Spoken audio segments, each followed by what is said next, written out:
साथियों नमस्कार। अभिनव career academy के ऑनलाइन प्लेटफॉर्म पर आप सभी का एक बार फिर से स्वागत है।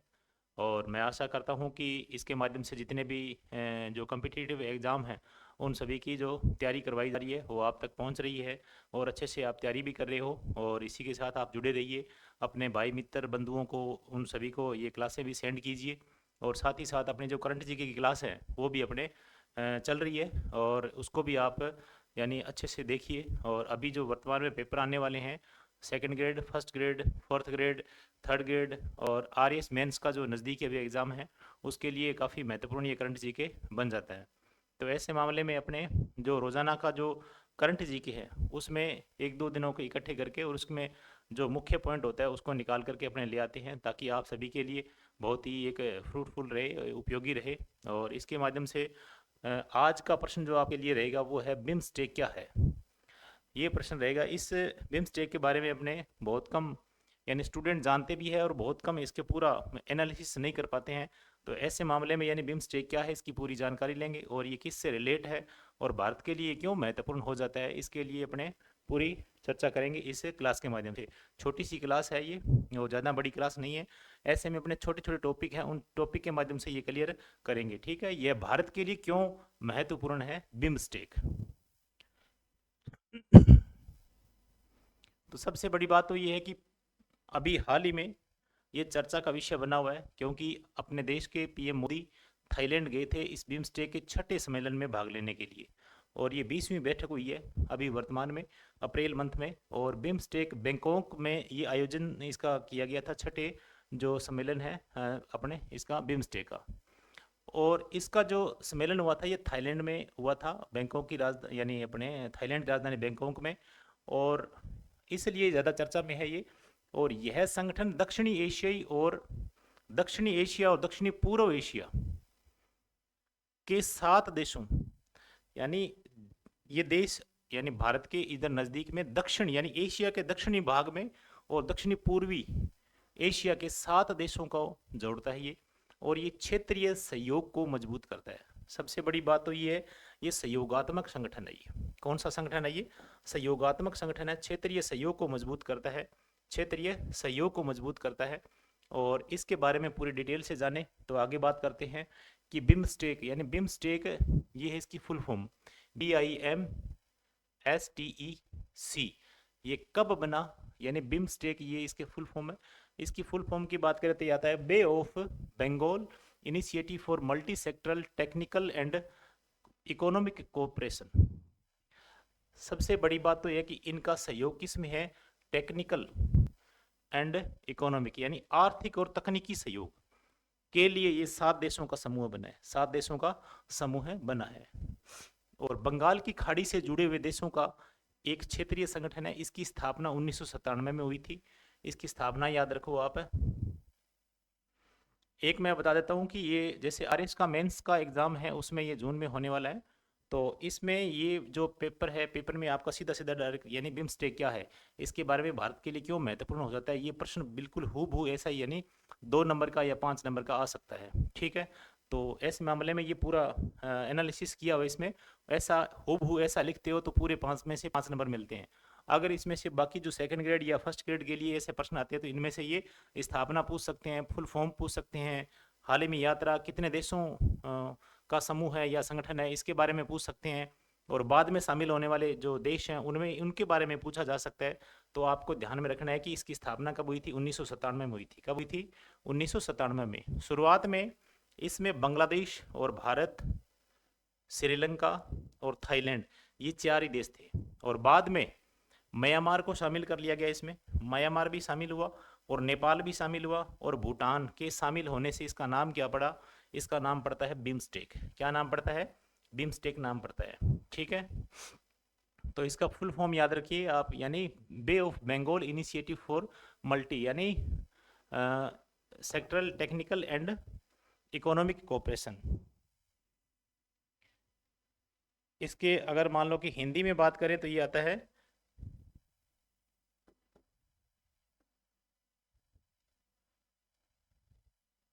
बहुक्षेत्रीय तकनीकी और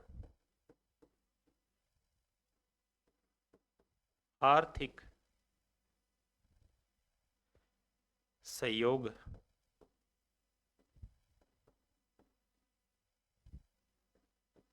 के लिए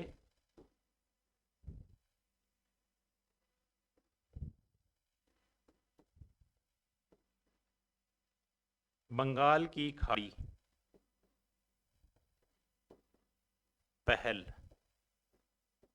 ये इसकी फुल फॉर्म या उसका हिंदी अनुवाद है। ठीक है, ये इसका फुल फॉर्म या इसका हिंदी अनुवाद है। बहुक्षेत्रीय तकनीकी और आर्थिक सहयोग के लिए बंगाल की खाड़ी पहल।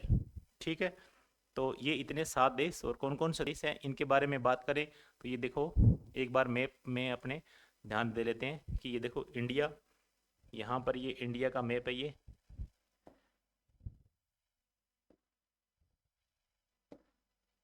ये इंडिया आ गया, और ये बांग्लादेश है, और ये भूटान है, और ये नेपाल है, और ये म्यांमार है, और ये थाईलैंड है, तो और ये श्रीलंका है।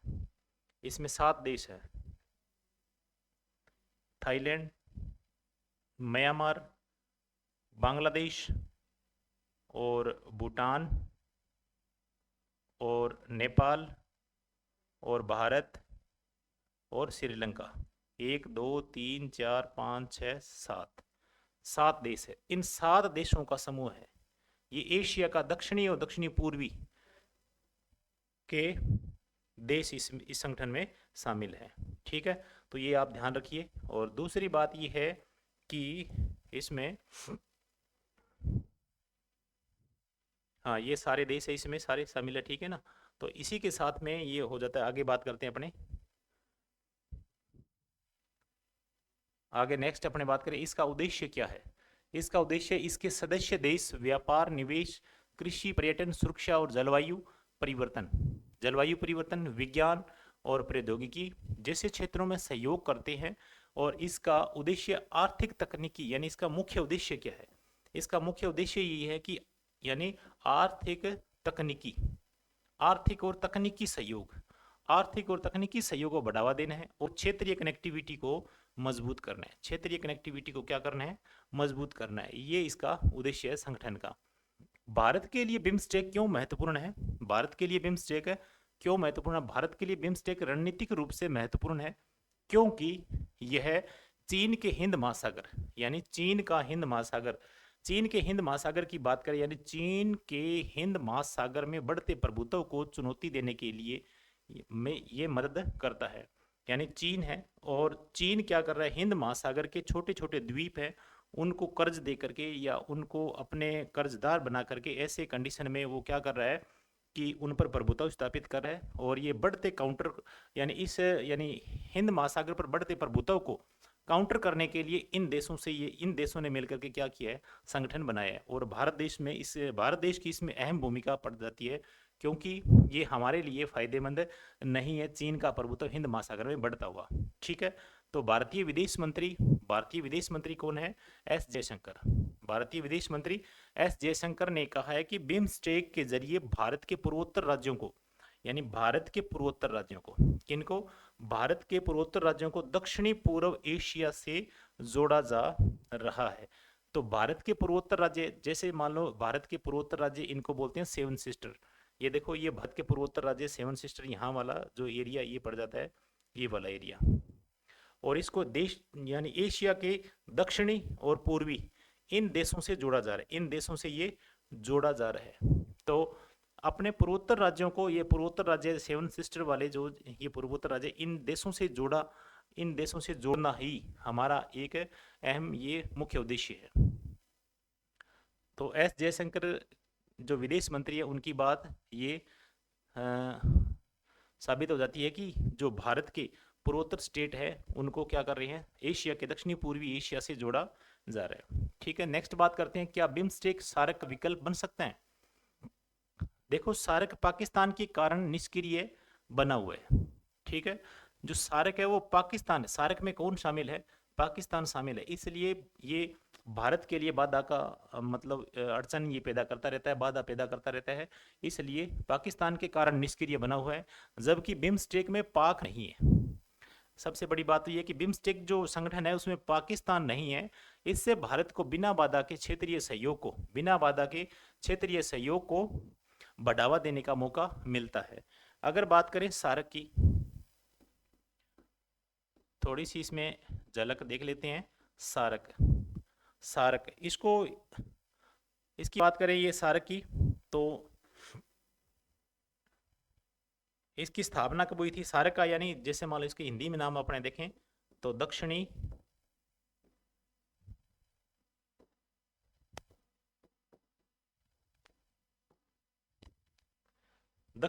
एशियाई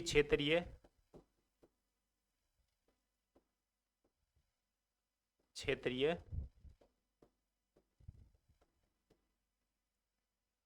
सहयोग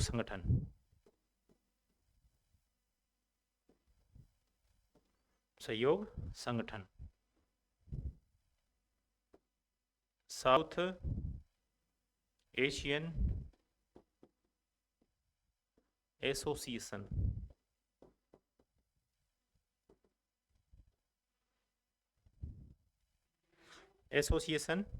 फॉर रीजनल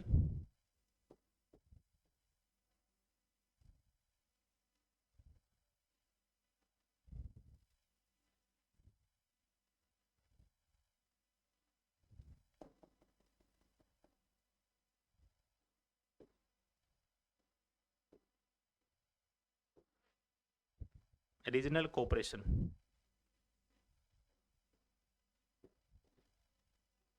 ये इसका पूरा नाम, सार्क का पूरा नाम बन जाएगा। अगर इसकी बात करें, इसकी स्थापना कब हुई थी? 8 दिसंबर 1985 में, 8 दिसंबर 1985 में हुई थी। और इसकी जो मुख्यालय है इसका, वो कहाँ पर है? मुख्यालय सार्क का मुख्यालय की बात कर रहे हैं। सार्क का मुख्यालय कहाँ पर है? काठमांडू, नेपाल।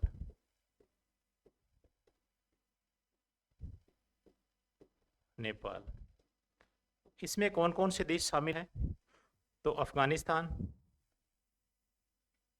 ठीक है, और इसमें आता है बांग्लादेश, और इसमें आता है भूटान, और इसमें आता है भारत, और इसमें आता है मालदीव,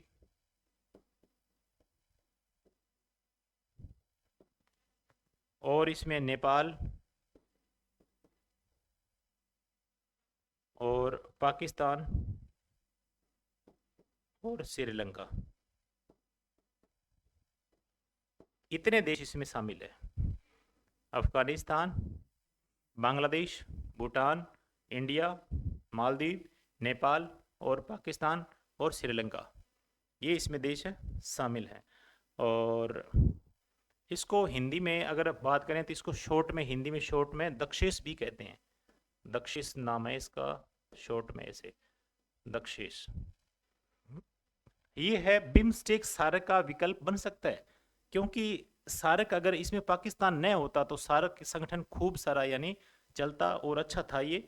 और इसमें पाकिस्तान के होने की वजह से इसमें बार बार अड़चन आ रही थी या पैदा हो रही थी बाधाएं, तो इस वजह से यानी इसमें जो भारत है वो सक्रिय रूप से भाग नहीं ले रहा था। और इसमें जो बिम्स्टेक है इसमें अच्छे तरीके से वो यानी अपनी भूमिका निभा रहा है, और सारे जितने भी देश हैं उन सभी का यानी सहयोग प्राप्त कर रहा है।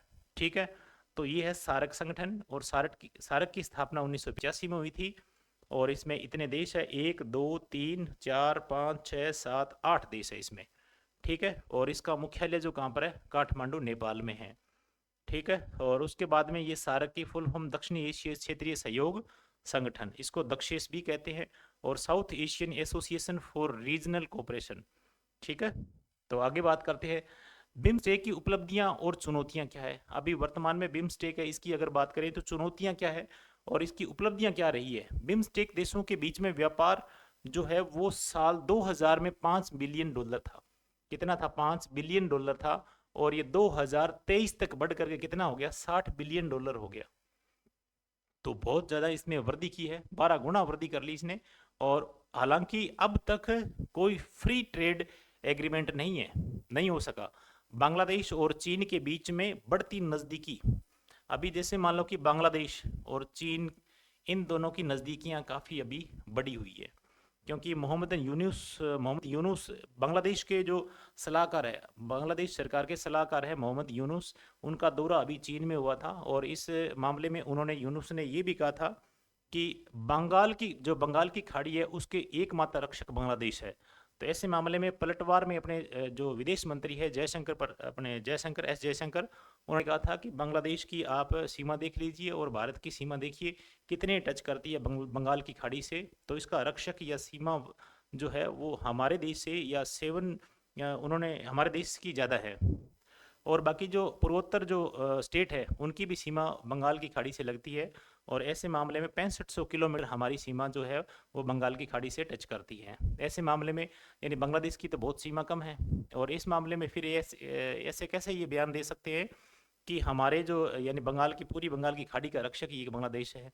तो इस मामले में ऐसा नहीं हो सकता, क्योंकि बांग्लादेश और चीन के बीच में ये बढ़ती नज़दीकी के कारण ये विषय सामने आया, ये चिंता का विषय बना हुआ है। क्योंकि बिम्स्टेक का सचिवालय कहाँ पर है, ढाका में है।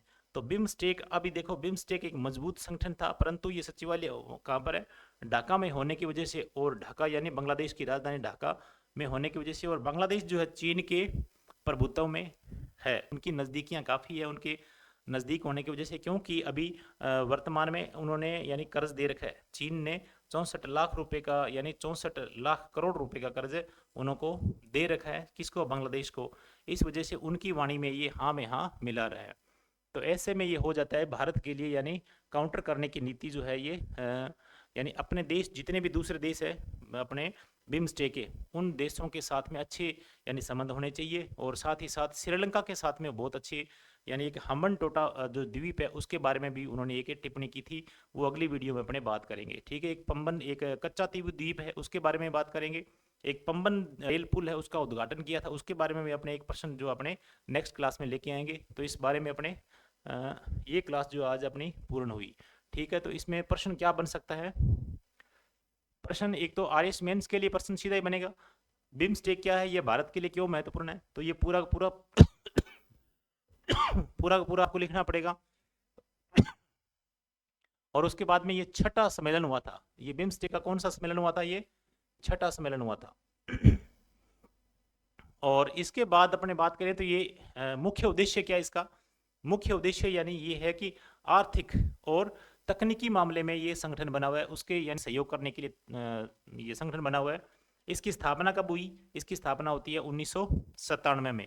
बिम्स्टेक का पूरा नाम पूछा जा सकता है, bay of Bengal initiative for multi sectoral technical and economic cooperation. ठीक है, ये प्रश्न पूछा जा सकता है। कितने देश शामिल है, कौन सा देश इसमें से कोई नहीं है, इसके बारे में बात करें तो ये इनमें से आप 4 देश ये और 3 देश इसके पड़ोसी, तो थाईलैंड इसके साथ है, बाकी सारे पड़ोसी देश है। इसका उद्देश्य क्या है, आर्थिक और तकनीकी मुख्य उद्देश्य इसका है। ठीक है, उसके बाद हिंद महासागर पर चीन का जो बढ़ता प्रभुत्व है उसको काउंटर करने के लिए ये बिम्स्टेक बहुत ही भारत के लिए जरूरी हो जाता है। ठीक है, और बाकी भारत के पूर्वोत्तर स्टेट है उनको दक्षिणी पूर्वी एशिया से जोड़ने का ये पूरा यानी मामला है। और इसके बाद पाकिस्तान न होने की वजह से ये यानी ज़्यादा सक्रिय रूप से भाग ले रही है इसमें सदस्य। और इसके अगर बात करें, इसके जैसा ही एक संगठन और है, दक्षिण एशियाई क्षेत्रीय सहयोग संगठन, दक्षिस, जिसको सार्क बोलते हैं, ये south Asian association for regional cooperation. तो इसका मुख्यालय काठमांडू, और ये इतने इसमें 8 देश हैं। और ये पाकिस्तान की वजह से ही क्या बना हुआ है, निष्क्रिय बना हुआ है। तो ये याद रखें आप। और आज की जानकारी आपको कैसी लगी कमेंट बॉक्स में दीजिए। ठीक है, और नेक्स्ट अपने कच्चा द्वीप और पंबन रेल पुल और इसके बारे में अपने एक क्लास और लेके आएंगे। ठीक है, तो आज की क्लास के लिए बहुत बहुत धन्यवाद। जय हिंद, जय भारत।